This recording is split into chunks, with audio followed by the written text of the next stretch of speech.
This week at the box office, The Curse of La Llorona conjures up a $26.5 million opening weekend for the number one spot. Elsewhere in the countdown, Fox's Breakthrough breaks into the top 3, and Captain Marvel gets an Endgame bump at the box office. All this and more on this episode of The Weekend Take. You're listening to The Weekend Take, and now your host, Sean Schaefer. Hello everyone and welcome to The Weekend Take. I'm your host, Sean Schaefer, and with me this week is actor, comedian, busker, and host of Mark Roman Empire, Mark Roman. How are you doing this week, Mark? I'm doing pretty groovy, Sean. How about you? Oh, not doing too bad here on this Easter weekend. Is that what this is? I wasn't sure. I just came from the farmer's market where they are in a shortage of ginger for some reason. I think it's the new Bitcoin. But I asked my Uber driver, did the sweet baby Jesus see his shadow, or was it Shazam? Was it Thanos? I don't know whose shadow we're supposed to be tracking today. I just, I guess I'll learn at brunch. Brunch is a thing today, right? That's what I hear, Yes, it is. It is. Good. Okay. For those of you new to The Weekend Take is a weekly podcast that breaks down the weekend box office results, but looks beyond the numbers at the current topics and trends of the film industry. We'll get started the way we do every week by looking at the films that left the top 10. This week, there were 2 films that left the top 10. The first of which is The Best of Enemies from SDX Entertainment, which dropped from the number 10 position down to number 17. The film took in $610,000, a 70% drop from last week. It lost nearly half of its screens, losing 703 screens to bring its count down to 1,002. A $609 per screen average brings its cume up to $9.5 million here in its third week of release on a $10 million budget. The second film to leave the top 10 this week is After from Avaron, which dropped from the number 8 position down to number 11. The film took in $2.5 million, a 58% drop from last week. Its theater count held steady at 2,138. It had a just over $1,100 per screen average, and it brings its cume up to $10.4 million here in its second week of release on a $14 million budget. So, Mark, looking at the 2 films that left the top 10, anything of note or surprise for you on these? Well, I haven't seen either of them. Now, let's see, After's based on a young adult novel. Yeah, I think that's going to be one of those things that if I'm over at her house and I wake up and it's on, I'm not going to object, but it's probably not going to be in my Netflix queue 9 months from now, which is when it might take priority. That's my guess. Best case. So, not really into it. No, it's fine. I mean, After I wasn't really expecting much from. Its opening weekend was a bit above expectations, but I didn't think it was going to retain its audience. It attempted to connect with the same audience that earlier this month, 5 Feet Apart from Lionsgate had, which was, the young adult novel adaptation, kind of romantic story. This one being a bit different as it's listed as a thriller, so I don't know exactly what's so thrilling about it. The poster looks like The Notebook had a baby with Step Up. Yeah. Or Jessica Simpson had a great idea for a thriller. I mean, there's people who are into that sort of thing. I don't want to get in their way when they rush to, go see this. It seems like it's trying to cater to the Twilight audience just without the vampires and werewolves, but... And I still haven't seen Twilight. I believe you're a better person for that. Copy that. And for distributor Avaron, this is their second release of 2019 and their second swing and a miss. Earlier this year, they put out Serenity with Matthew McConaughey and Anne Hathaway. That film quickly left the box office as it tanked. I don't feel a motivation when it pops up on a streaming service. Not to keep promoting Netflix, maybe it's Hulu, maybe it's they got ads, maybe it's Amazon, which I've been on a lot lately because I just finished binge watching Downton Abbey finally, and now I'm into Bosch, which I absolutely love. And my buddy, Adrian Bustamante, I got to see say a line, and that was really super exciting. I had him on a recent episode of my podcast, so that was fun. For After and for The Best of Enemies, they've left the top 10. I think After has a little bit more shelf life at the box office than Best of Enemies does, as Best of Enemies now is approaching the 1,000 theater mark, and it'll drop from there. Yeah. Again, like I mentioned last week, that film may be one that gets a little bit more recognition and pop up again come award season time, given that its plot deals with race relations and it has 2 great actors in it, in Taraji P. Henson and Sam Rockwell. You had me at Sam Rockwell. I gotta see that. Trailers look wonderful. I just think that it got released too close to the heels of Green Book's Academy Award win for Best Picture and its lengthy theatrical run. Before After and for The Best of Enemies, I think they both have some shelf life still at the box office, but we won't be discussing them because they have now departed from the top 10. Copy that. Speaking of the top 10, let's get into the top 10, shall we? Let's do it. Number 10. So starting off the countdown at number 10, down from number 3 this week is Hellboy from Lionsgate, which took in $3.8 million, a 68% drop from Ouch. last week. So it plummeted quite a far way. Yeah. Its theater count held steady at 3,303 screens. Its per screen average is just under $1,200 per screen, and it brings its cum up to $19.6 million here in its second week of release on a $50 million budget. Last week, when this film came out, it had a very poor opening to begin with, well under industry expectations. Mm-hmm. You're looking at the scores on Rotten Tomatoes and Cinema Score. On Rotten Tomatoes, it's got a 14%, which is awful. It's got a C on Cinema Score, which Ouch. Cinema Score is polling audiences as they leave the theater. So these are the people who paid money to see the film, and they're giving it a C at best. I mean, with this film, I mean, as I mentioned last week, it just doesn't have the same feel as, you know, the Guillermo del Toro, Ron Perlman Hellboy of 2004 and the sequel that came out in 2008. Yeah, there's no gravitas. Like my only awareness of it is the trailers, and I didn't even know that Hellboy is played by the sheriff from Stranger Things, which would, you know, have motivated me more. But just off the trailer, I was just, oh, so Hellboy without Ron Perlman. Yeah. You know, Hellboy with Ron Perlman for me was like, that's cool, but I wasn't rushing out to go see it. It was kind of like, all right, well, I might watch that. I watched the trailers, and the first trailer they put out was complete misdirection. It had this really bad soundtrack and was made to be all awkward humor. It just didn't work. Yeah. And so the studio went to the other end of the spectrum and released this red band trailer that's just a bunch of arms and limbs being severed and heads being smashed and shot through. And it's just like, oh, okay. I don't know if I saw that All right. Well, we're going to go a completely different direction now. It doesn't have the same appeal, like you said. It just doesn't feel the same way. Like the one that Guillermo del Toro directed. I mean, Guillermo del Toro is great at creating worlds, and the world he created for Hellboy was one that you wanted to watch, and it was very visually appealing. And you look at this new Hellboy, and everything is blah. Aside from the vibrant red of blood and Hellboy's skin tone and stuff like that, everything's very muted and lifeless. And it's like a CGI lentil soup that not even the hippie from the Young Ones back in the old MTV days would be excited about.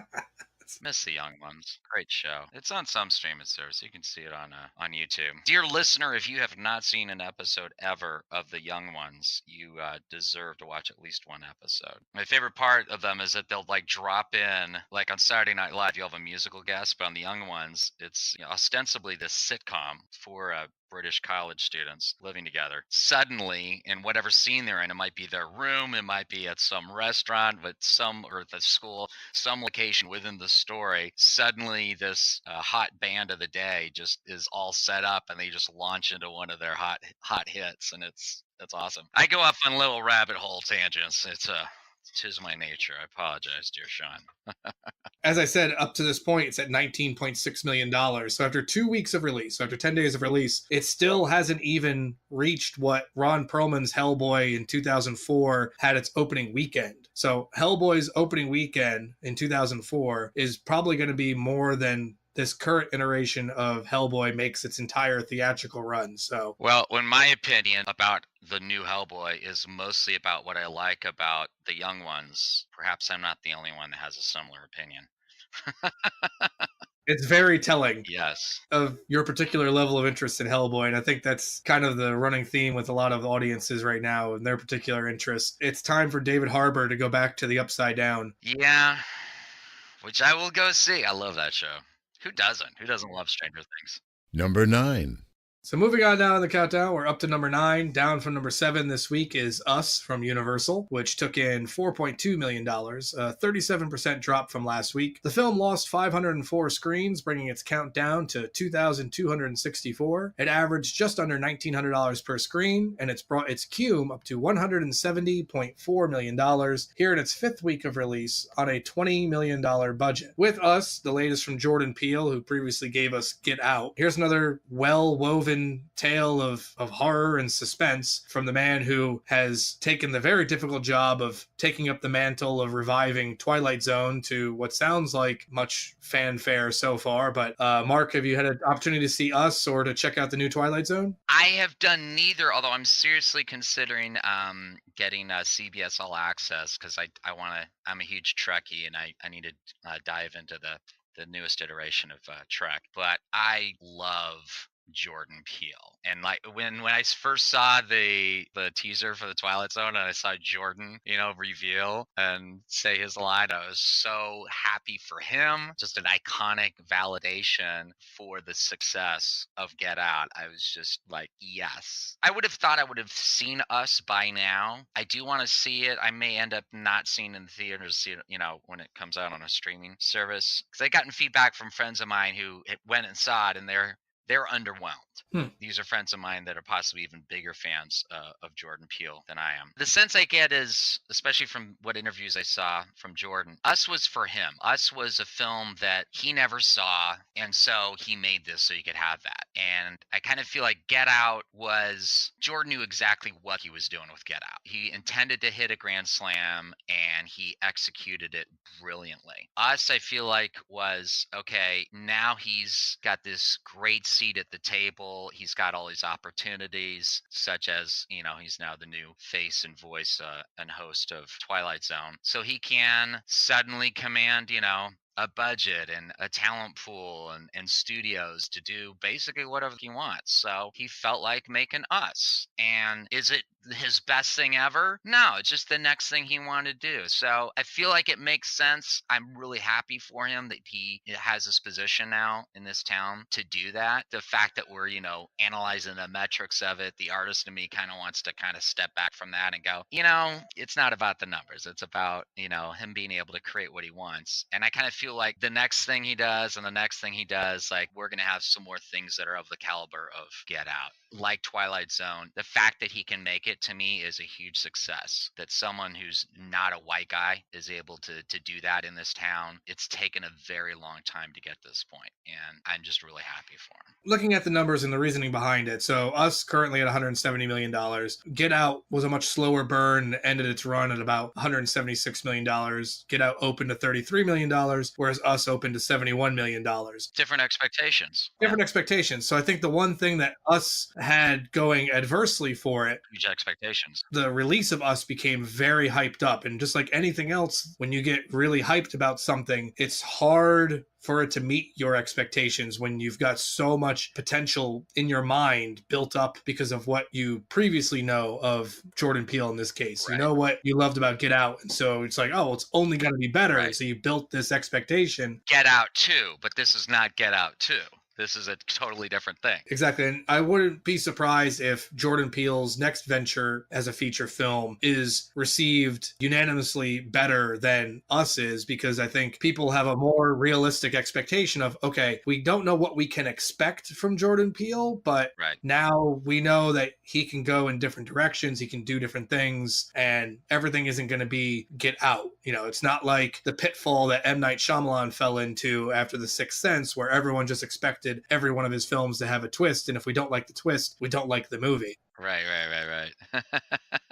And I still have to see Glass. I saw the first two films, but I haven't seen Glass, which also apparently had underwhelming reviews. Yeah, there's certainly mixed reviews on Glass as well. So for Us, here it is at number 9. I imagine with Avengers Endgame coming out next week and all the screens that it's going to gobble up, we may see Us leave the top 10, but yeah. I don't know. Given that the only real new release is going to be Avengers Endgame, that means only one film really has to leave the top 10, so I think it's going to be Hellboy. So I think maybe Us will hang around in the number 9 or 10 position next week. Who knows? We'll have to see. You're listening to The Weekend Take. Visit our Patreon page to become a patron of The Weekend Take, and for as little as $1, you'll receive exclusive content and perks. Number 8.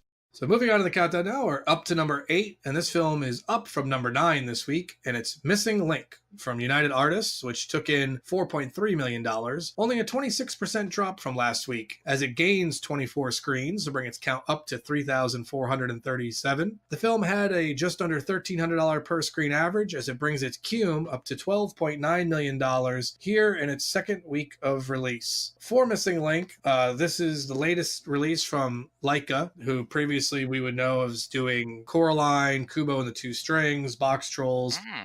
Okay. But this film certainly missed the mark somewhere because it's going to be Leica's lowest grossing release by a landslide. Wow. Currently, Missing Link is at $12.9 million, as I mentioned. There's 6 Leica films that they've released theatrically. For Missing Link to get to number 5, which is currently Kubo and the Two Strings, it would somehow have to get its way up to $48 million. After 2 weeks in release and only being at $13 million, that's certainly not going to happen. Looking at this title, Mark, Missing Link, this has another comedian in it, in Zach Galifianakis. Zach Galifianakis, yeah. Who I've had the pleasure of working with on a film, and is just a really awesome person to work with, and very I'm happy to hear that. surprisingly very soft-spoken and humble. Interesting to see him be like that. That makes sense. Yeah. But for this film, Missing Link, are you familiar with it, Mark, or have a particular interest in it? As someone who started out in stand-up comedy and desperately wants to get back to it, I always feel happy for any fellow sisters and brothers of the tribe who get, some acting and voiceover gigs, because I imagine this was a decent payday for Zach and the others. So I'm happy for all the comics that got to work on this. I don't know if I'm going to go spend money to go watch it in the theaters. It's something that, I might, watch on the streaming. I think if I was hanging around younger kids, I've only got one of my own. He's in college now, busy trying to become a chemistry professor. So it's probably not in my wheelhouse at the moment. So Missing Link's not his bag. He's busy founding the first Dungeons and Dragons club at his Eastern University. So Oh, nice. yeah, that's his thing. Looking at Missing Link, I don't really know where United Artists went wrong here or Leica went wrong. I mean, certainly wasn't a lack of marketing or advertising. I mean, I saw the film everywhere. It's not a lack of star power. You got Zach Galifianakis, Hugh Jackman. Marketing, yeah. It's everywhere. And, looking at the scores, even the scores aren't terrible. On Rotten Tomatoes, it's got a 90%. Yeah. And on Cinema Score, it's got a B+, which is not the worst score to have. Certainly, it's better than Hellboy's C. I don't know. Something just didn't click. Something was missing to play off the title. Maybe some of the other films that we'll talk about, they're a little higher up. I think the other thing Missing Link has going against it is the demographic that it caters to has just become so used to seeing everything CGI animated now, much in the way that when we were growing up, everything was hand-drawn. Right. And Missing Link is stop-motion animation, which is becoming a bit of a... I didn't realize that. It is stop-motion? Mm-hmm. Yeah. Oh, okay. That's kind of Leica's MO, is they do all their films in stop-motion animation. But it almost feels like it's just lost on the consumers in the marketplace because there's just so much CGI animation out there now. Yeah, you may have a point there. That it feels archaic to them to see something done in stop motion, or heaven forbid if anything came out that was hand drawn. It's like back in my day, why watch black and white? We can watch it now in Technicolor.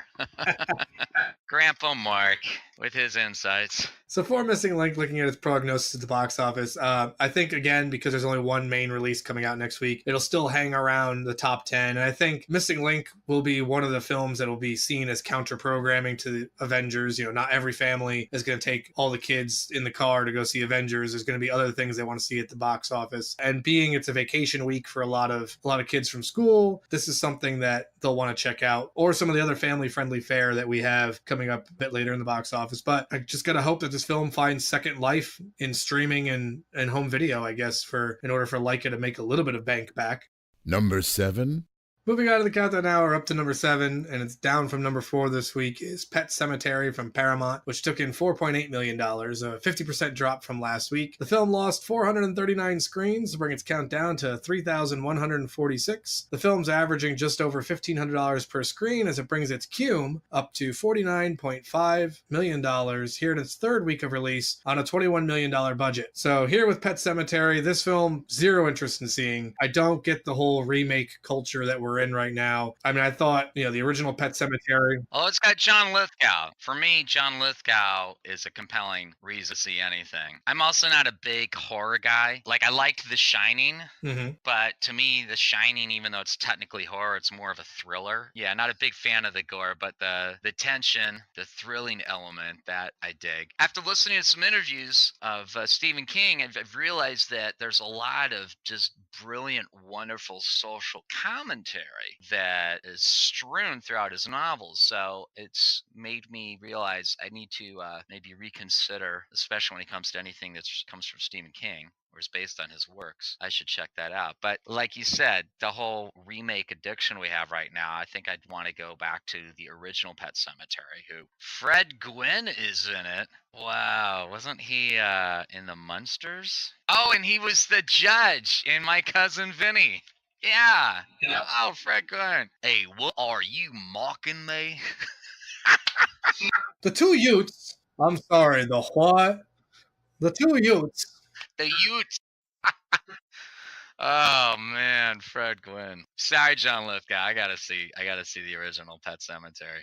I would rather check out the original again than see this remake. For Paramount, they don't really care what I think or what most people think because it's a profitable vehicle for them. As I mentioned, it's at $49.5 million domestically. It adds another $46.1 million foreign, so it's at nearly $96 million on a $21 million budget. So Paramount's making money, and unfortunately, it just means that they have no reason to cease and desist because we get Chucky back in Child's Play. So we're going to do this again. The trailer I saw for that, I was open to it. I mean, I was clearly, okay, they're remaking Chucky, because the take in the, I don't think there's any plot spoilers here, although I have to be careful because trailers seem to be plot spoilers. Maybe it's because I hate Alexa. I don't know. I thought, yeah, Chucky as Alexa gone wrong, which is really Alexa as Alexa is. Added element in the modernization of the story that the buddy can interact with pretty much anything that's part of its network via Bluetooth. Makes Chucky like fly drones around to chop people up and all these other things. And it's like it made Alexa part of Skynet, and I'm like, yes. But that's more of the storyline telling this compelling truth that I think can't be overly stated. I acknowledge that I'm probably overly excessively excited about that particular remake of Chucky having nothing to do with Chucky itself, just the fact that it portrays Alexa as Skynet, as a Terminator. I think that's great. I think some remakes, and it's not a remake, it's a reimagining. I'm open to that. I see that as being in a completely different category than just the simple remake that, was cynical, and the studio's clearly just, we got a budget of 20 million, we'll make at least 80, so we clear 60, we're good, It's not going to win an Academy Award, but, we're here to serve our shareholders and folks who need profit. So, that's a win. And looking at Pet Sematary in the weeks ahead, I mean, it's not going anywhere just yet. It's still going to be hanging around the top 10 for a bit longer, still making, more profit for Paramount. But I've enjoyed talking about all these other things that we've talked about while talking about Pet Sematary, because I don't really have an interest in talking about Pet Sematary. So well, and Paramount makes Star Trek, so as far as I'm concerned, that whatever they make up of a Pet Sematary, that gets recycled into more future Star Trek, and what's wrong with that? There is nothing wrong with that at all. Number 6. So moving on now, the countdown, we're up to number 6. Down from number 5 this week is Dumbo from Buena Vista and Disney, which took in $6.8 million, only a 27.7% drop from last week. The film lost 481 screens to bring its count down to 3,225, just over $2,100 per screen average, as it brings its cume up to $101.2 million here in its 4th week of release on a $170 million budget. So much like Pet Sematary, Mark, we've got this film that is another reimagining of a previous property. In this case, it was Disney's beloved animated classic Dumbo, but now reimagined with a Tim Burton twist. So, which is definitely a reimagining. I mean, the minute you say Tim Burton, like that assumes, yeah, you are totally reimagining this. So, and he brings us, his version of Bruce Wayne with Michael Keaton to the party, which I'm grateful for. Anything that's got Michael Keaton, it's like, come on, that's awesome. I'd be remiss if I didn't share with the listeners. I do it on my podcast, Beetlejuice. Probably my best impression, but I have to answer something, so you got to talk to me here, Sean. Have you seen Dumbo yet? Hey, well, what's Dumbo? Yeah, it's that Danny DeVito guy. He's a real good guy. Yeah, he used to troll some warehouses over in Indonesia. Some great times. That's a good guy there, Danny. I like that guy. It's really good. Yeah. Sorry, with all due respect to Danny DeVito. Actually, I got to work a couple episodes of It's Always Sunny. He is a presence. Oh, I can imagine. He's a galactic treasure. So anything he's in. And of course, he was the Penguin too in Tim Burton's iteration of Batman. I think the second one, Batman Returns. So Yes, yeah, he was in Batman Returns. Yeah, I mean, and for Tim Burton in this case, I mean, this certainly isn't his first rodeo into a live action reimagining or a reimagining in general. I mean, previously he did the reimagining for Alice in Wonderland and Charlie and the Chocolate Factory. mhm. Before Disney, looking at Dumbo, like they have to be a little underwhelmed, as I mentioned, because here's Dumbo, which is likely going to be one of the smallest grossing films of their kind of reimaginings. I mean, looking at the list of the 10 live action reimaginings they've had, Dumbo's number 8, but the two films that it's ahead of made no waves whatsoever. One was Alice Through the Looking Glass, which was a sequel, which was a Tim Burton-less sequel to Yeah. Alice in Wonderland. Yeah. And then Pete's Dragon, which, while one of their beloved animated features, isn't Dumbo. But Dumbo at $101 million, the top three, Alice in Wonderland, Jungle Book, and Beauty and the Beast, all made more than that their opening weekends. And here's Dumbo, you know, almost a month into release. So I have difficulty crying crocodile tears for Disney, especially when they announce their Disney Plus, which I will buy when it comes out on the 12th of November. Because I mean, come on, you got the Star Wars universe, you got the MCU. I mean, just that alone, it's like, really, I'm having a hard time worrying about Disney's chances. So to me, Dumbo is like, and that's a classic. That's a Disney classic. This is a reimagining of it. It's the slop that whatever it does, it does. I'm mildly disappointed and surprised by its lack of performance. Let's put it that way. you know, it's kind of like Leica looking at Missing Link. It's like, well, what did we do wrong? Yeah. We thought we did everything right, but I guess not. And maybe it's too plugged into older formulas, and you got a younger generation having more control over the zeitgeist. And us older folk are, we hate to let go.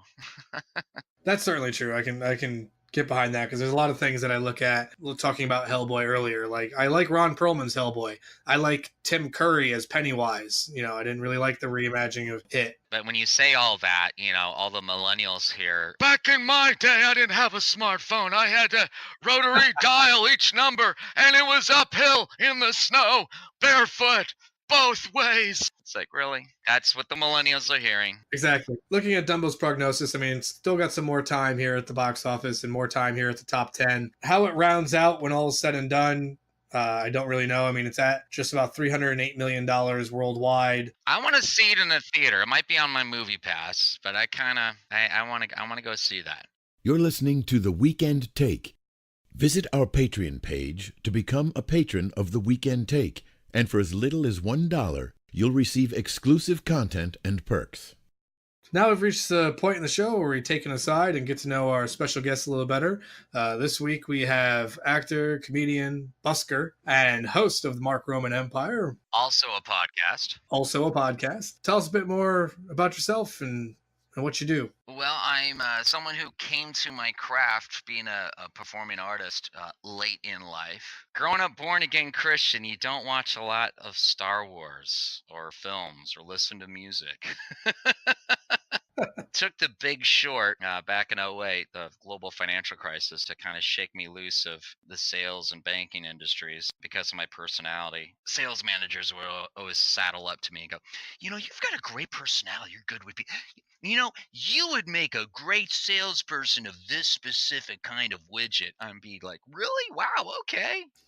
Yeah, so when I finally realized I'm going to be broke doing whatever the hell I do because of this global economic change, I'm in this industry that I don't really dig. I'm not that passionate about at all. What do I like doing? I'd like to go do some stand-up comedy, which to my circle of influence at the time, family, friends, colleagues, coworkers, everyone thought was either fantasy or lunacy or both. My fiance at the time never managed to make even one of my comedy performances, open mic or not. I rejiggered my life and pretty quickly got sucked into acting because that pays quicker than doing stand-up comedy. And then pretty quickly got down here to LA, and I've since eked out a career. Eked out? Is that a word? Eked out? Eked out, probably, I think. I got taken away from stand-up comedy because of the background acting, which agents don't want you to talk about because they think that if you have one credit for background acting, that everyone's brain in Hollywood is so fragile that they can't imagine you beyond being a background actor. I'll give you an example. If you tell people that Brad Pitt did background acting working for Central Casting before he was on Thelma and Louise, if you tell them that to this day, that will actually hurt Brad Pitt's fortunes and he will have difficulty getting work. So it's a real thing. So you got to be careful. So please don't tell anyone that works in Hollywood that Brad Pitt used to be a background actor. He used to be an extra. Just, I don't, I love Brad Pitt's work. I've never met the man, but I hear good things. He seems like a really cool cat. I just want him to, have a very enjoyable, successful future in this industry. Please do not share that Brad Pitt ever was an extra. It's really bad. We will just do bad things. So don't do that, okay? Let me take the heat, okay? I got 50 plus listings on IMDb. A lot of them are background acting. Clearly, that's the only thing I can do. So don't listen to my podcast, even though we just, released a 21st episode, because clearly I can't do that. Don't watch any stand-up comedy I do, even though I've opened for Lisa Landry. That clearly I can't do. I'm a background actor. Don't look at my Lieutenant Frank character, who's been in the Hollywood Reporter, who's been on KTLA 5, being interviewed at the Rams Cowboys playoffs game a few months ago, right before the Super Bowl. Don't look at him. Don't look at any of that, because I can't do that. It's impossible. I'm a background actor. As we've all learned from the WGA, you got to listen to your agent. Got to listen to your agent, because your agent has your best interests at heart. Basically, I'm Mark Roman. I'm a background actor. I can't do anything else. Only look at TV or film where I behave like a Victorian child. I never speak unless spoken to, and I'm never spoken to. So, looking at some of the things that you don't do,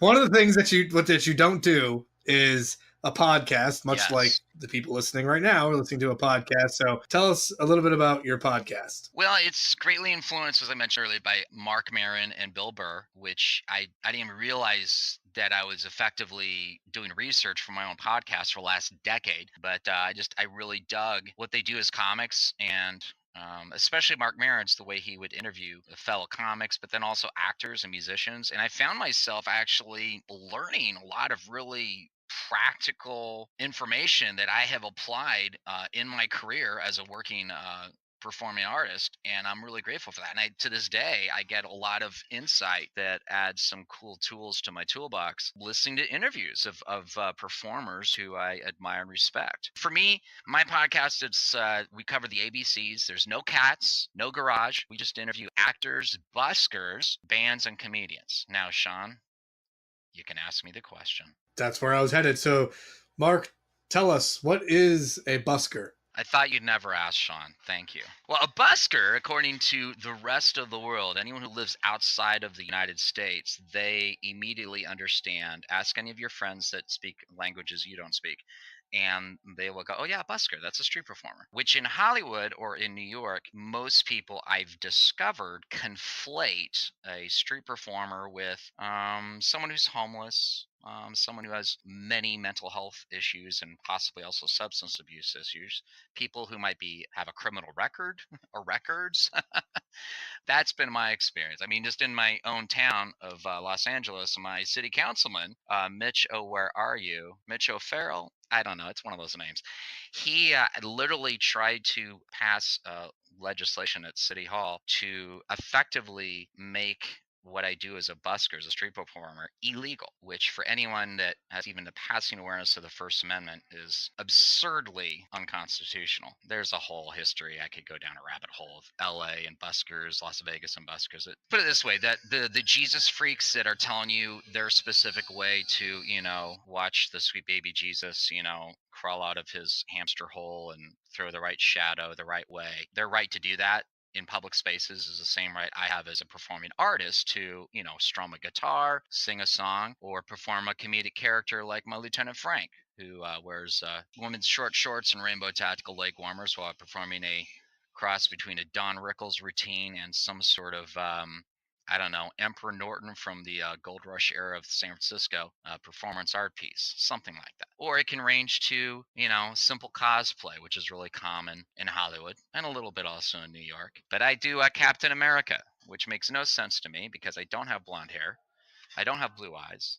I don't feel like I look at all like the guy who plays Captain America, whose name is escaping me right now because I'm a huge Captain America fan, clearly. Chris Evans. Thank you, what you said. Chris Evans. I don't look like the guy.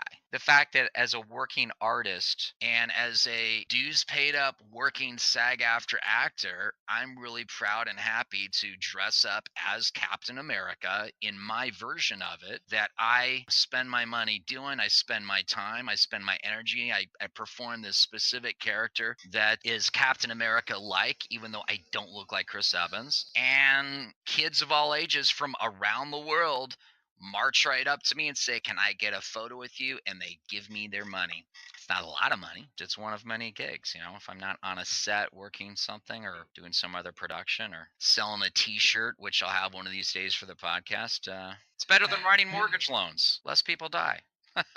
So people who may have a misconception about what a busker is here in the States, if you had to give folks a PSA about buskers to kind of educate them on it, what would that be? Busking is like any other industry or profession. You're going to have the good, the bad, and the ugly. Think of what you do as a profession and think of who you respect. Hopefully it's yourself in the profession you do. But I'm sure you can also immediately imagine people in your same industry or profession that you think, they're not a great reflection. They're not the best ambassadors for what we do. I used to be a mortgage broker. And when you think of banking or sales, like instantly you think of Wells Fargo that literally was caught red-handed stealing from its customers. And yet to this day, if you're at a cocktail party and you say, "Oh, I work at Wells Fargo," there's a veneer of respect to that because it's this, Fortune 500, big, huge, legacy brand. And people perceive that as having a large degree of respect.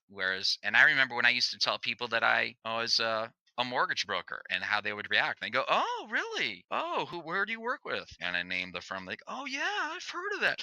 I was thinking of refinancing my house. What do you think?" Da da da da da. And that's the conversation. The same people, if I say I'm a street performer, I'm a busker, and they go, "Oh." A busker gets conflated with people who wander by an abandoned Halloween store and find some molding costume in the corner and use that as an excuse to run up to people, physically grab them, which is called assault, and demand that they get a photo and then surprise them and go, "Oh, by the way, you owe me $20 now." To say that that's what I do would be like going to someone who replies at a cocktail party, "Oh, I'm a banker. That's what I do." And you immediately assume, "Oh, so do you steal from your customers like Wells Fargo's did?" We don't do that. But when it comes to busking, I've found it gets treated differently, even though Robin Williams would perform as a mime in Central Park in New York as a busker in his early days as a working artist. He would also perform stand-up comedy as a busker. There's this iconic photo of him with this huge crowd on the street, and there's a hat on the ground, and he's doing his thing as Robin Williams. Penn and Teller, guess how they started? They were buskers. I think it was on the streets of either Pittsburgh or Philadelphia. They would do street magic. That's how they started out. It's really interesting. Tracy Chapman, Jewel, also performers who started out as buskers. Aside from being a busker as, Captain America or doing music or whatnot, you also have Lieutenant Frank. You have Lieutenant Frank. That's a big part of you and kind of big part of notoriety. So tell us about Lieutenant Frank. Who is Lieutenant Frank? I was looking for a gig and I wanted to do stand-up comedy, but realistically that involved a lot of open mics to maybe one day, maybe getting to the point where you could make $50 being a middle act. I didn't have that time. I needed something immediate. But I heard of friends who would, as costume characters, pose for tips on Hollywood Boulevard. So I thought, hey, I know what I can do. I got a tuxedo from my mortgage days. I'll be Mark, the Oscar presenter guy. So I got one of those fake Oscars from the tourist shops, and I would stand out there in my tuxedo, and people would come up to me and be like, "Who are you trying to be? Are you trying to be Bradley Cooper? What is this?" I'm like, "No, I'm Mark, Oscar presenter guy. Here, hold the Oscar. Let's get a photo together. I'm presenting you an Oscar." Like, I thought it was self-evident. bombed horribly. So this theater guy who was doing some character, I think he was doing a hangover character, he came up to me and he said, so Mark, how's it going? I'm like, oh, I'm kind of working this out, kind of, checking the lay of the land, kind of figuring it out. And he's like, oh, yeah, no, I see that. Hey, you look exactly like Tom Lennon's character on Reno 911. Did you know that?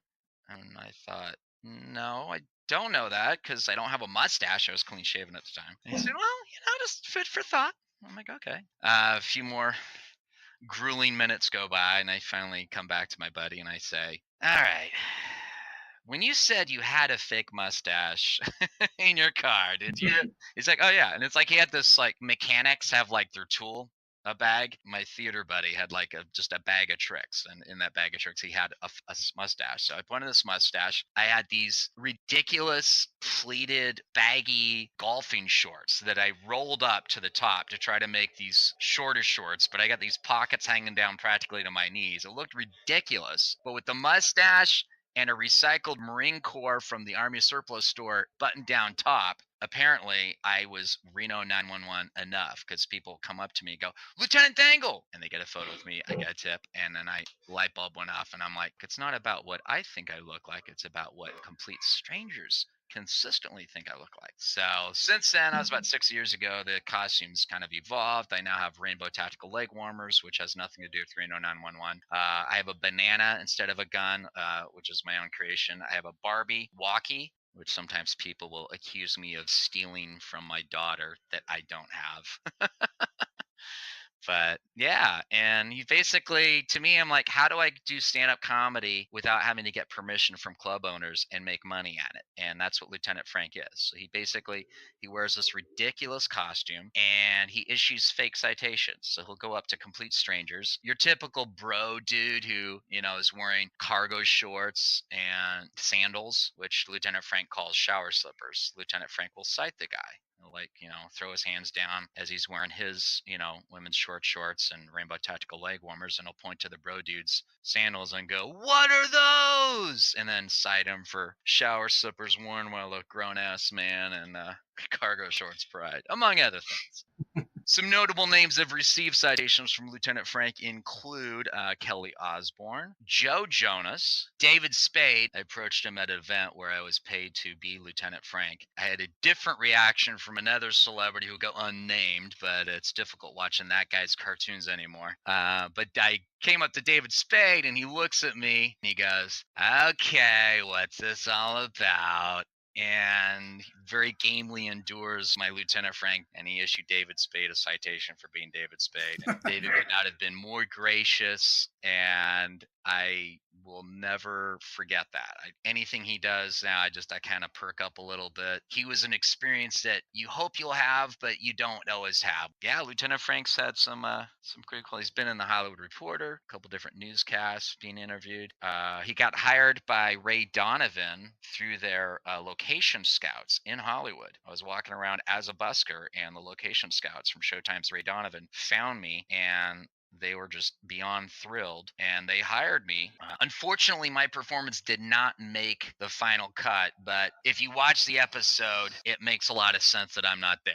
But the fact that they even hired me in the first place, I'm beyond thrilled, and that was really exciting and enormously validating to have created this character. Oh, and then of course Tom Lennon. I mean, within the first month of me creating it 6 years ago, back then, Anthony Jeselnik, for those of you who don't know Anthony Jeselnik, he's Amy Schumer's ex, but he had a show on Comedy Central called The Jeselnik Offensive, and he had Mark Maron and Tom Lennon on, and Anthony turns to Tom and goes, hey, Tom, there's this guy on Hollywood Boulevard. He looks just like your Lieutenant Dangle character from Reno 911, and he's posing with tourists for photos, for tips. How do you feel about that? And Tom goes, yeah, I know about that. He's a really big dude. He looks really good. He's a lot bigger than me. And what I want to know is every time he gets $2, shouldn't I get one of those dollars? I was floored and just ecstatic beyond joy. Just the fact that within just 4 short weeks of me debuting his character, and that was back super early days. There was no rainbow tactical leg warmers. I don't even think there was a Barbie walkie at that point. Just the fact that it got pinged. I'm being talked about on this show on Comedy Central. I just blew my mind. And since then, I've run into Tom in Vegas, and also that was the first time, but also many times here in Hollywood. And he's been beyond generous. He'll get photos with me. He'll post on social media. He's been a really, really great guy. Most recently, because Cap, is shaves off the beard from Infinity War in Endgame, as we all see in the trailers. So the big question is, with Endgame releasing next week, am I going to shave my beard? Because a lot of what I do lately is Captain America. So I did a poll on Twitter, beard or no beard, should I shave it? Tom Lennon tweets, mustache. Not mustache, mustache, which is just classic. That's a delightful connection to have with him. So I feel like I'm missing some other things, but I think that gives people a sense. You can always go to vegas90210.com to check out other stuff. Looking ahead now in 2019, what's on the horizon for you and Lieutenant Frank? Well, Lieutenant Frank started doing football tailgates 2 years ago, and that's kind of more between that and private gigs. He's not as visible on Hollywood Boulevard as much anymore. To me, being in Hollywood, I feel like Charlie in the Chocolate Factory. I'm just happy to be here. I tell one joke and I hear one person laugh today. I'm good. I'm done. That's what I needed. That fulfills me as a human being. Anything beyond that is just gravy. So the fact that I can make a living, not a huge living, but I live in Hollywood, stumbling distance from the Dolby Theater where they hand out the Academy Awards. I was able to go to the farmer's market today and get the last of their ginger and pay $6 a pound or whatever the hell it is for it. It's good ginger for my smoothies. I'm able to do that because people pay me money for the entertainment that I do. So I would love to see Lieutenant Frank get more paid gigs, and it's been kind of frustrating trying to find, or I guess create, the appropriate business representation to make that happen. I'm trying to figure out how to reach those folks. And the main thing I'm looking at is the podcast, because that's something I really enjoy doing. And hopefully one day when I have the time to carve out evenings and just go to comedy clubs, I'd like to get back into stand-up. I'm looking forward to that kind of stuff. So Mark, if listeners out there want to connect with you on social media or get in touch with you, what's the best way to do that? Seems like everyone's on Instagram. On Instagram, it's Mark Roman Empire for the podcast, which just started last fall. The older account on Instagram is for Lieutenant Frank and Captain America. That's Vegas 90210. Yeah, like the Tory spelling vehicle. Vegas 90210 on Instagram. On Twitter, I'm the Mark Roman, like the hairy shirt. And I'm on Facebook too, LinkedIn. I think Instagram seems to be where everyone lives these days. And there's websites too. You can always go to markromanempire.com or vegas90210.com, respectively, for the podcast and the characters. Mark, I certainly want to thank you for taking the time to tell us a little bit more about yourself. We're going to get back into the countdown, but I really appreciate it. It was great learning more about you, and especially about Lieutenant Frank, and becoming more educated on the way of the busker. Well, Sean, I really appreciate you, having me on and giving me the opportunity to share that story. I feel like it's a very very underplayed story. There's not a lot of content on that. So I'm happy to now not be the only podcast, it seems, that talks about buskers. I think there's a couple others out there, maybe in other countries. I'm really grateful you've given me the chance to have this conversation. It's been great having you on. So we're going to get back into the countdown now, but thank you. Looking forward to getting some more of your insights on our now top 5. My pleasure. Let's do it. You're listening to The Weekend Take. Visit our Patreon page to become a patron of The Weekend Take, and for as little as $1, you'll receive exclusive content and perks. Number 5. Getting back into the countdown now, we're up to number 5. Down from number 2 this week is Little from Universal, which took in $8.4 million, a 45% drop from last week. The film's screen count stayed put at 2,667. It had a per-screen average of just under $3,200 and has brought its cume up to $29.3 million here in its second week of release on a $20 million budget. So with Little, which is literally, it's just big in reverse, I don't know how much you know about this particular title. I haven't seen it, but from the trailers, I think that's a great description. Yeah, it's like big in reverse. And that was the feel I got from it. That appeal worked for me. It gave me an excitement. I want to see this film. It looks cute. It looks endearing. The way big was, and that's kind of my expectation for it. So I'm looking forward to seeing it. And here's another title that is kind of benefiting from, this being a vacation week, most places around the country for school kids for spring break, and that it's another family-friendly title that's performing well. It only dropped 45%. It's up to nearly $30 million domestically here 10 days after release. And with the way that Dumbo's kind of been underperforming and Missing Link's been underperforming, Little kind of comes in at the right time period and in the right way to pick up those box office dollars from families looking for something to occupy their kids during the school break. I'm also happy that the diversity of it. I feel like Hollywood still has a long way to go in that regard. There's too many people who look like me, and that's not an accurate reflection of the world or even America or even Los Angeles. So exciting to me to see, more content that's not just about a bunch of white people acting as if they are the representation of the entire planet. They're not.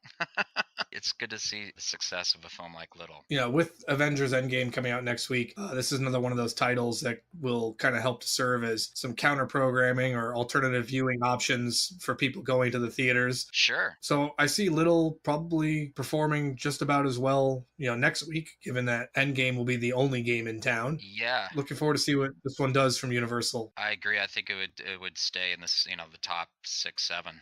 Number 4.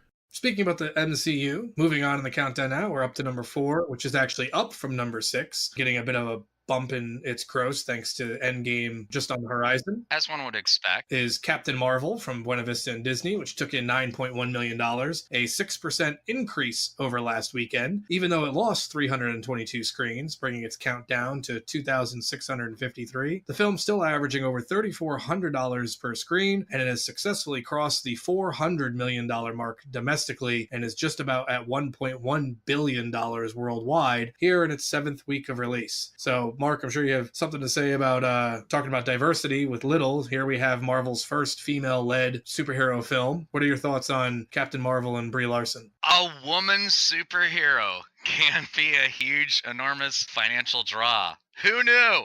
A lot of people knew. Yeah, this is something. I'm as excited for Captain Marvel as I was for Wonder Woman. Why is it taking this long to get to this point? Great film. I loved it. I loved its place in the storyline. This is really not a plot spoiler for anyone who's not hiding under a rock, but Captain Marvel is basically the most powerful superhero. And she's quite possibly, if she doesn't save the day, she's very instrumental in leading the Avengers to save the day. So I'm afraid my Captain America is about to hand the leadership over to Captain Marvel, and I think that's fantastic. I saw this film opening night. I regret I wasn't able to go and see it in IMAX at the Chinese theater, which is what I had hoped to do. It's a great film. I'm so happy for all of its financial success. It's amazing when you work on Hollywood Boulevard as a superhero and you see how many little girls and little boys are so excited about the Captain Marvel character. It was funny, yesterday, in the thick of the Easter weekend crush of tourists in Hollywood, there was this family and, some boys, some girls. I asked the girl, well, who's your favorite superhero? And she looked right at me. She said, Captain Marvel. I felt so happy for her that she has Captain Marvel in the cultural landscape that she's growing up in, that she can look to and look up to and have as a superhero. That's her favorite. And I think that's fantastic. I'm super happy for all the continued ongoing success of Captain Marvel. And from what I hear, this is certainly early days for Brie Larson and Captain Marvel character in the MCU. Yeah, she's signed on for somewhere between 6 and 8 films. This is like her post Iron Man, the original film moment. I guess what I'm saying is she's the new Robert Downey Jr. of the MCU, and I couldn't be happier. Well, Endgame is supposed to conclude the first, era of the MCU, so it makes sense that we have to pass the torch on to new, leaders of the MCU. Captain Marvel clearly appears to be one of them. For Brie Larson and Captain Marvel, looking ahead, it's really a toss-up what Captain Marvel does next week, because you would imagine that Endgame is going to play to the exact same demographic as Captain Marvel, and since Captain Marvel is going to be in its 8th week of release, you imagine everybody's going to go see Endgame. So trying to ballpark where Captain Marvel lands at the box office next week is a bit of a toss-up. It's a tough one, but obviously just with Endgame being on the horizon actually gave Captain Marvel a bump. So we'll just have to see how Endgame plays out for Captain Marvel, but certainly at $400 million now, it's very successful. successful. It's moved up now. It passed Guardians of the Galaxy Volume 2 on the all-time Marvel Cinematic Universe list from number 8 up to number 7. Right. She's coming for you, Captain America's. Number 6 is Captain America Civil War at $408 million. And I'd be happy if she overtakes. It'd be interesting to see, because we've yet to see Captain Marvel in an Avengers film. This will be the first one. And so for people who first meet Captain Marvel in this Avengers film, and there are a few who will be in that category, I'm curious as to how many will then become curious about Captain Marvel and after Endgame want to go see Captain Marvel based on how Captain Marvel performs in an Endgame. I imagine there might be a little bit of a boost to the Captain Marvel gross with Endgame releasing. Especially the reluctant bro dudes who are all superheroes can only be white guys, or at least guys. They begrudgingly go, yeah, well, I guess she wasn't that bad, you know, and realize that, yeah, she's here to stay, guys. So you need to figure out your misogyny and, you know, join the rest of the human race. It's just enjoying this, where the MCU is and is going. Yeah, I feel like that moment in the trailer for Endgame where Thor summons the hammer, it goes right past her. Right. She doesn't flinch, and he goes, I like this one.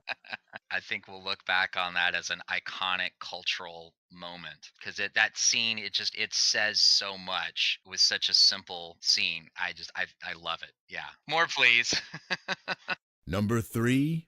Moving on to the countdown now, we're up to number 3. It's our first new release of the week. It's Breakthrough from Fox, which opened to $11.1 million on 2,824 screens. The film averaged just under $4,000 per screen, and since it opened on Wednesday, has brought its cume up to $14.6 million here in its opening frame of release. So Breakthrough from Fox, which is faith-based film. I don't know if you're familiar with the story, but it's based on a true story. Oh, that's right. This is the Jesus loves you one. Yeah. Okay. Breakthrough is the story of a young man, promising athletic scholar life ahead of him, who is goofing off on the ice with some friends. Ice breaks. He goes under ice for 15 minutes. When he's extracted from the water, he's brought to the hospital. They've tried everything that they've done. He has no heartbeat for 45 minutes, no signs of life for 45 minutes. His mother is at his bedside praying for a miracle, and after 45 minutes of having no heartbeat, his heart starts again and he is resuscitated and comes back to life. And now the film looks at, what does this lead us to question about what miracles are? And perfect timing for a film like this. It's Easter weekend after all, to have a faith-based film, and it shows. I mean, $4,000 per screen average. You know, the only two things bigger than that were Shazam and our number 1. Clearly there's a market for it. I have a very unique take based on how I grew up to a film like this, because the very first film I saw in a movie theater was a film like this. The early days of these types of faith-based films, was it Billy Graham Pictures or something like that? And the film I saw in downtown Auburn was Johnny. So I didn't see Star Wars. I never saw Star Wars in a theater. I saw it when I was in college on a TV, which is why I wrote the poem Son of Elmer Gantry's Bitch. It's why I refer to my parents as the Dick and Marilyn Show, and I have no functional relationship with them. And this is after an entire decade of my adult life desperately trying to find some kind of connection with them. For those who find that faith or religion helps you in your life, hey, I'm happy for you. More power to you. And in this country, under the First Amendment, you have the freedom to do that. I'm not stopping anyone from doing that. That said, I suffer to this day from PTSDs and traumas and depression because of the child abuse that I consider the born-again Christianity religion that I grew up with. Too many weak minds, like I was as a child growing up, that get warped and demented. And to this day, I have to unpack and relearn how to interact with fellow human beings because of ridiculous pieces of crap films like this. So how do I really feel? Don't hold back, Mark. I hope you feel this deep into the podcast, comfortable sharing your thoughts, But for Breakthrough and for Fox, this is a film where they look at it strictly as a commodity of business. They say, okay, I'm going to make this film. I'm going to put input A for the cost into it, and I can expect output B for my return on it. And that's about as far as it goes. Sure. I don't think Fox as a corporation is going, I really, truly believe in the message of this film. No, they're not. They're looking at how many dollars they're going to make to buy their for summer home. Oh, of course not. And they're catering to a specific niche market. Exactly. So, and having said that, I wonder how niche it is because, how the country's being run. There's clearly a lot of people that think this sort of a way that are, influencing important decisions. this is probably the first smart thing that Fox has done all year is put Breakthrough out over Easter weekend. It worked. It's at $14.6 million. I don't know the budget on the film, but I can't imagine it costs that much to make. It seems like an intimately told dialogue-based drama. So the real question will be, how steep does it fall off next week when we're out of this, holiday season? Because it's got a 64 on Rotten Tomatoes and an A at CinemaScore. So critics are more favorable than not towards it. The people who went to see it on the exit polls are giving it an A. But to your point, the people going to see it this weekend are the demographic that they're catering to, so of course they're going to say it's an A. It's just one of those things where it's tough to go in and watch a film like Breakthrough to determine if you're looking at it through the lens of looking at it at the quality of it as a movie or getting wound up in its message. But I guess that's for audience goers to discuss on their way out of the theater. I had to see It Sucks Smirnoff at the Comedy Store the other night. That was the price I had to pay to see Eddie Pepitone. I was happy to pay it. So Breakthrough is the price I have to pay to be in a universe that involves Endgame next week and Captain Marvel and Dumbo and Little. I'm okay with that, I guess. Just not my cup of tea. Breakthrough's my It Sucks Smirnoff. Folks in Branson love it and have fun. Go to Branson. You're listening to The Weekend Take. Visit our Patreon page to become a patron of The Weekend Take, and for as little as $1, you'll receive exclusive content and perks. Number 2. Moving on to the countdown now, we're up to number 2. Down from number 1, it's our two-time defending box office champ Shazam from Warner Brothers, which took in $17.3 million, a 29% drop from last week. The film only lost 123 screens, so it's still on 4,183 screens. So even at number 2, it's still the widest release in the box office currently. The film averaged over $4,100 per screen and has brought its cume up to $121.3 million here in its third week of release on a $100 million budget. In contrast to the Marvel Cinematic Universe, here's DC's extended universe, which certainly hasn't had the same... You think? And I say that as a huge DC fanboy from my childhood, facts are facts. You can't argue with the numbers, And talking about the numbers, Shazam is a prime example of this, as it's going to be the lowest entrant in the DC extended universe. I mean, it is a country mile away from its peers. I mean, looking at the 7 films that are considered in the DC extended universe, which are the films that came out following Man of Steel, Shazam's number 7. Mm-hmm. To get to number 6, which is Justice League, it would still have to make another $108 million, which it's not going to do. Worldwide, again, number 6 is Justice League. Shazam would have to make another $330 million. Again, it's not going to do that. This kind of harkens back to one of the things my guest and I talked about last week is with DC, they don't really have an identity. Like Marvel knows exactly who they are and how they make movies. DC is scattershot. Mm-hmm. You had Aquaman earlier this year and Shazam. Okay, great. That seems like you're... And Wonder Woman. So that seems like you're all on this one path. But then you got Joker coming out in October, which is nothing like Shazam, nothing like Aquaman. Yeah. They don't really know who they are or what films they're making or even who they're making films for. They're kind of just, okay, each film is going to have to be given to its own audience, so they don't get to build a brand. And I think that's where DC suffers. But you said you've seen Shazam, so what were your thoughts on it? Great. I went to Shazam with very low expectations, but I wanted to go see it in the theater, and so I did. It grew on me. It's charming, and I kind of dug it. I liked the story. I liked all the characters. I'm kind of looking forward to seeing a sequel to it, to be honest.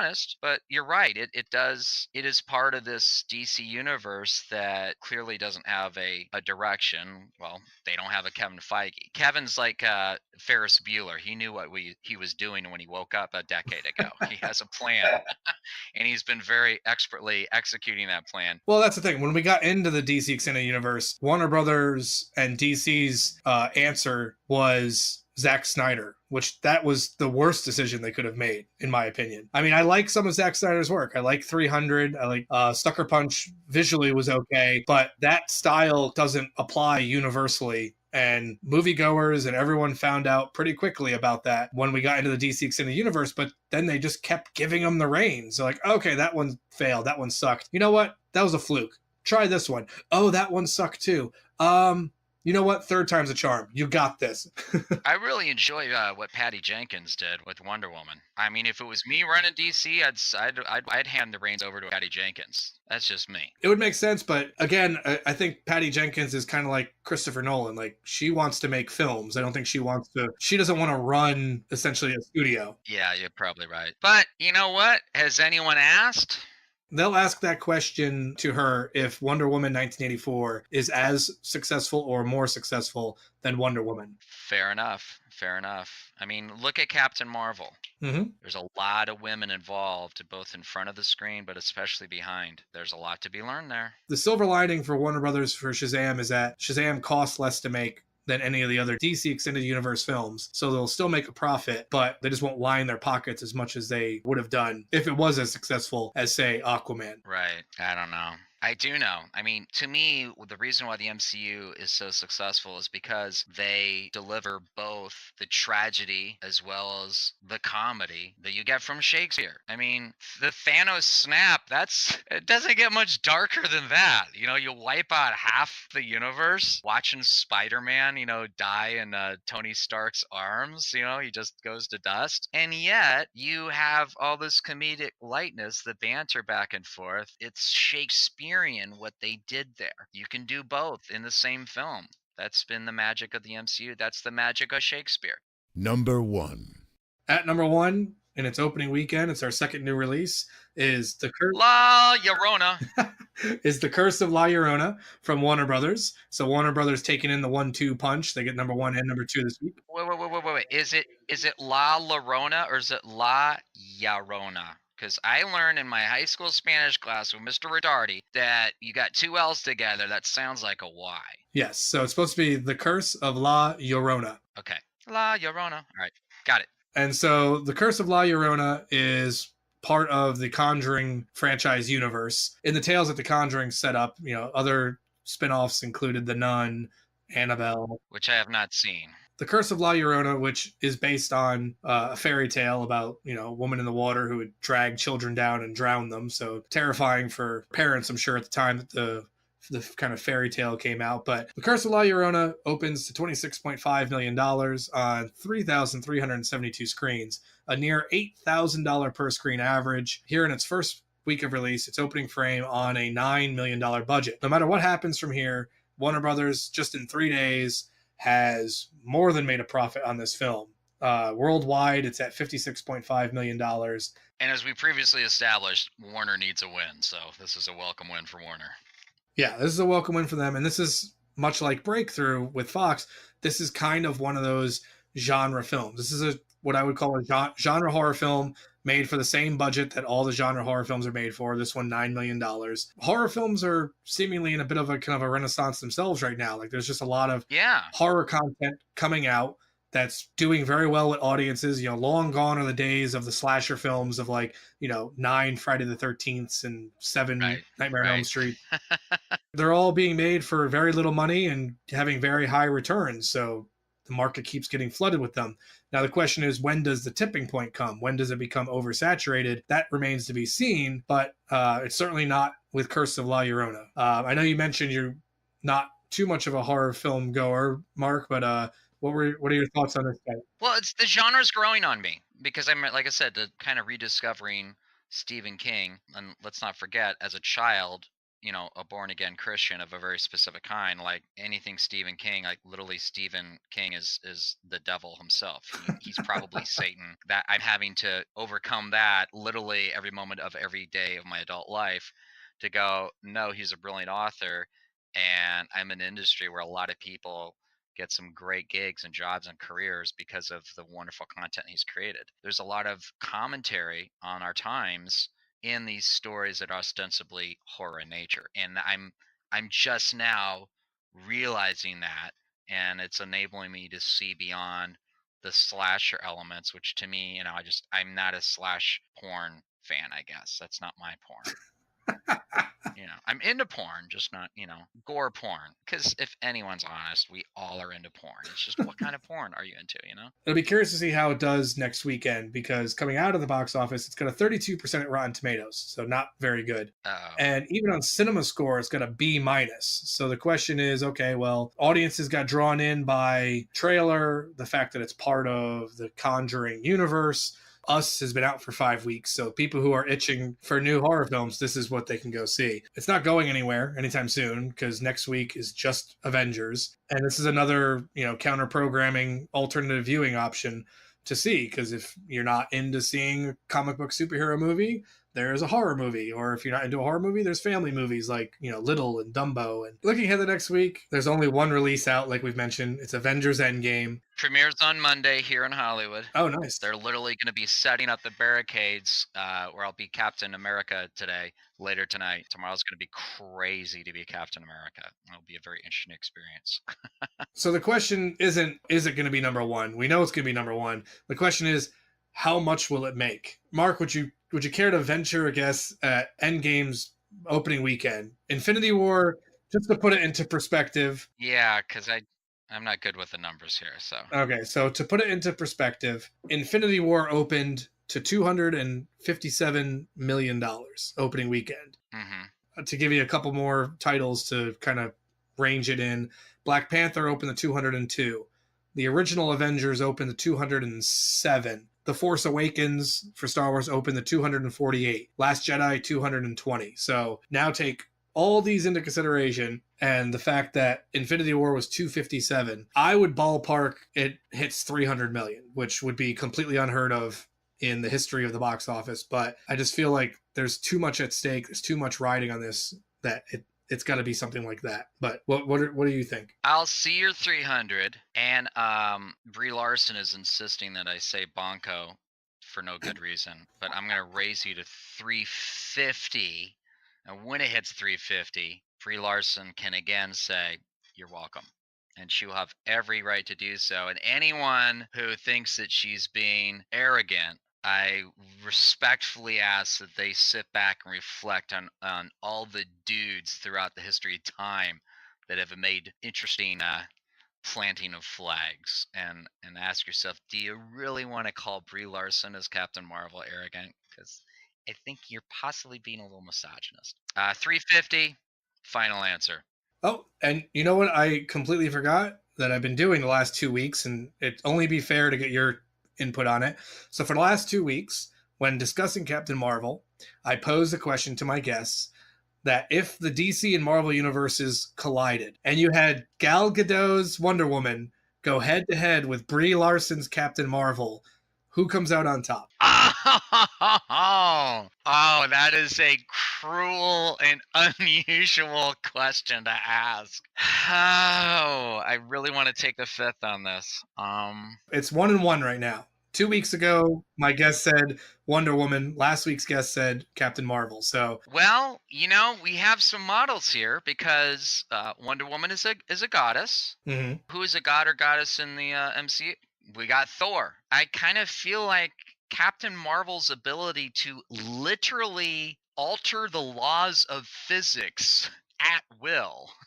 Like, she has the ability to open her hand, and the energy of a star shoots out of it. I kind of feel like there's a category that's above gods and goddesses, Mm-hmm. that even all the gods from Greek and Roman mythology go, yeah, that's above our pay grade. And that's where I think Captain Marvel is. So I'm sorry. With all due respect to Gal Gadot, the powers that Captain Marvel possesses alone, they crush the godheads. So you're going with Captain Marvel. So Captain Marvel's ahead 2-1 now. Appreciate your input on that. I'm glad I caught it before we wrapped up. But here's the thing that Captain Marvel will do the second she wins. Mm-hmm. She won't enjoy winning, and she'll turn around and she'll reach her hand out, and she'll find a way to partner up with Wonder Woman again, because women are complex and in many ways emotionally more mature than most men.